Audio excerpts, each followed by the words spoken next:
it all the way to the end. I thought you were going to say we're going to find out for an analyst who's going to win. Who knows? But you know what? We had expected it. We should have expected it. A game 5 in this series.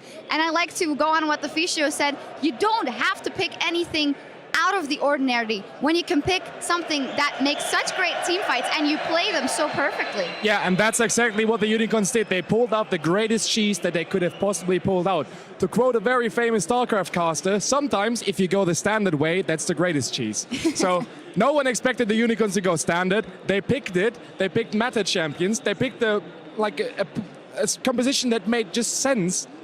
Full own team fight, objective control. They played it out perfect, nothing at all, nothing out of the ordinary, just standard picks, standard performance, and they beat Fnatic. It was just standard incredible. game 5. Yeah, and it worked really well together. Like, they played it really well as a team. I was keeping track of the kill participation. The last team fight, I wasn't able to check out the numbers, but for almost the entire game, it was 90% plus for the entire team. Everyone was contributing to all of the kills. There was no standout individual performance. It was just Unicorns of Love stepping up and playing great. They moved around the map well. They gave very little to Fnatic. They had very few kills at the end of the game, and it was just amazing. Yeah, you do mention it was an individual skill that mattered, but I feel like if you're going to pick a comp where you have to hit those team fights perfectly, you do have a lot of trust in yourself and your individual capabilities, especially going into a game where you could possibly be eliminated from the playoffs. Especially after the games they had before. Yeah. Game 2 and 3, they were, for the Unicorns, horrible. They tried some stuff out, something that they tried before, and it failed. So the mentality that they go into this game has to be, oh guys, if we lose this game, we're out, the season is over. What do we do now? And then you have to have the nerves to pull out the standard composition and win the whole thing. Vivichachi is a player I want to point out especially. He played Irelia, he got camped like crazy. He fell out 0-5, 0-6, gave up like 10 kills in that game. And now he pulls off a perfect Maokai performance just out of nowhere. You have to have those nerves to play a 5-game series. Yeah, and in the elimination game, like you were saying, some coaches and some players like to suggest that when your backs are against the wall, you play something that's hard to mess up. They played Sejuani, Orianna, Thresh. Very skill shot dependent. You're in that high pressure moment, and they were hitting everything. That was so much fun to watch. Yeah, just ask Smithy. You can miss those Sejuani ults, but Kiki's didn't. Let's pull a replay up on the screen where, as you said, they just made everything happen and they did it perfectly. And when you have a combo like that, it's gonna be beautiful. Yeah, so they're in here on the mid siege on the first tier tower, and they're grouped up, and Fnatic is not in the right position. So if we can run this replay here, they're just trying to break down this tower.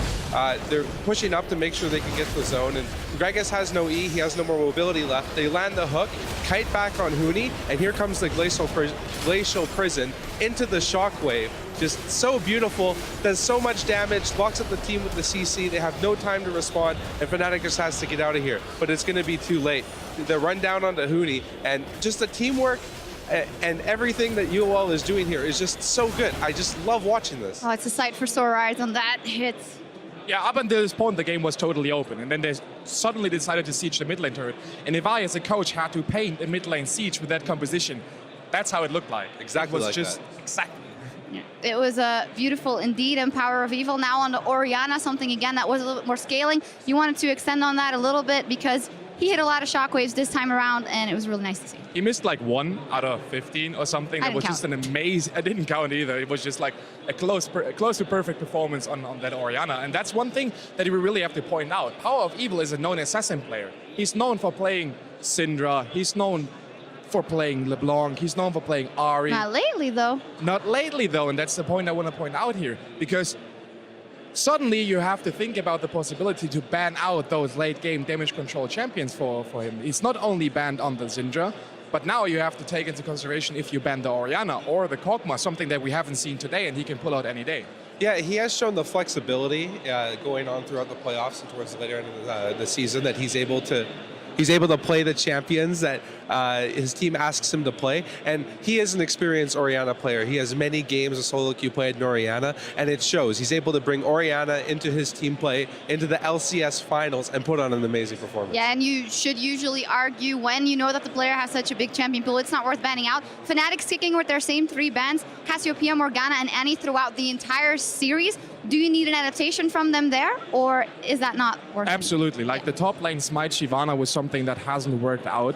I believe that Huni is not the player to pull out that composition. It has to work. Like I said it in the semifinals, they have to have some scrim results where it worked out perfectly for them, so they still stick to it. But in this case, it just didn't work. He got bullied around by a Maokai in lane, and that's something that should not happen in this situation if you want to make an impact on the game. And once they were grouped up, Shyvana had no impact on the team fight as well, because he was just ulting into a shockwave, and that's something that you don't want to do, no matter what you do.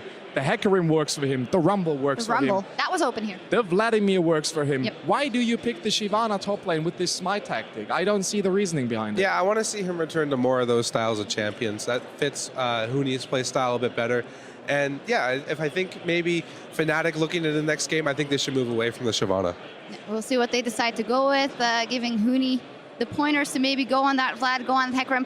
Let's kind of look to a couple of other lanes, because we talk so much about Power of Evil and Huni in the top lane, and Reignover as a jungler. He is so central to that, but here he wasn't able to put it down. I do feel like he could still be the absolute key in the next game, get those pressure down on the right lanes, because that's also what got them rolling before. Reignover was the key element of the Fnatic wins in game 2 and 3. He was the one putting on that early pressure and just controlling the vision control, controlling the pace of the game, setting up his lanes and bringing them ahead, which ultimately led to the Fnatic team winning those team fights. In this game, he wasn't able to have such a big impact, because you have those lanes who are fairly hard to gank.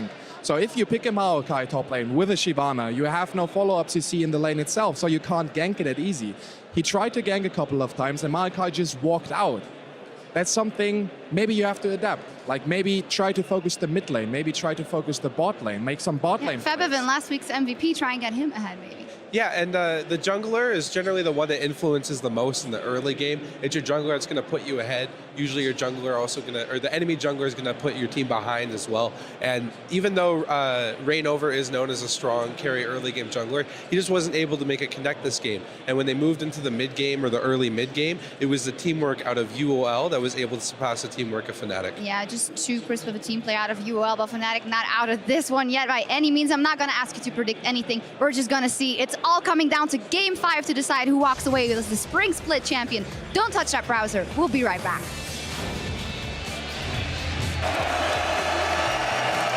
Descendants connects, tower does go down. Huni does not actually get caught by the flame. Looking for the shockwave. That's a blizzard into shockwave. 3 members of Fnatic lose their HP bar.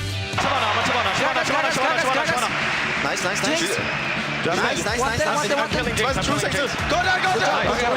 push. Exactly what we got there, boys. Chachi catches Febiven. Shockwave goes up, pulling Huni backward. This could be the game-winning fight, and set their sights onto the Nexus turrets. 0-0-15. James Bond 007 ain't half as good as Hillisang. And the Unicorns of Lab take us to game 5.